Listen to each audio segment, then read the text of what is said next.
So my dad sat me down and he studied the word with me, and I got baptized. I'm not gonna lie, after I got baptized, not much happened.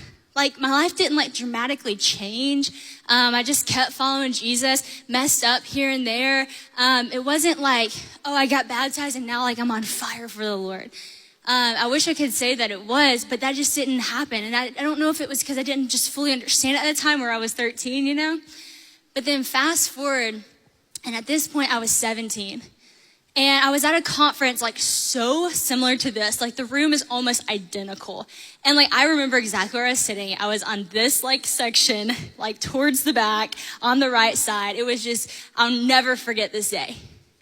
And I'm sitting there, and I honestly don't expect much. I don't really expect much to get out of the conference. I'd been to so many conferences in my life. I knew I loved Jesus. I'd already been baptized. So I was honestly just there, right? And I'm sitting there, and this woman came up, and from the way I grew up a very traditional background, and women didn't preach in the church. This is the first time I ever saw a woman preach.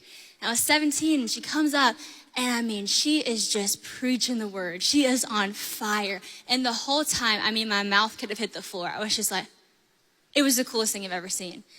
And it was everything she was saying, but it was also how she was saying it that just got me. And I started to realize at 17, my family show had already started. I'd already kind of stepped into this celebrity lifestyle, if you will. And I'm sitting here, and I started to think about, man, everything she says matters.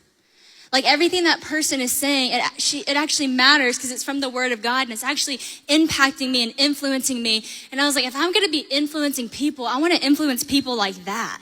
I want to be saying something that matters. I want to be saying something that actually moves somebody. And so at the end, she does this altar call, and I just went to the front, fell on my face. I was weeping, and I really feel that's the time I really responded to the call of God. I was now my whole life is yours. Any way you want to use me, use me. I just want to serve you, God.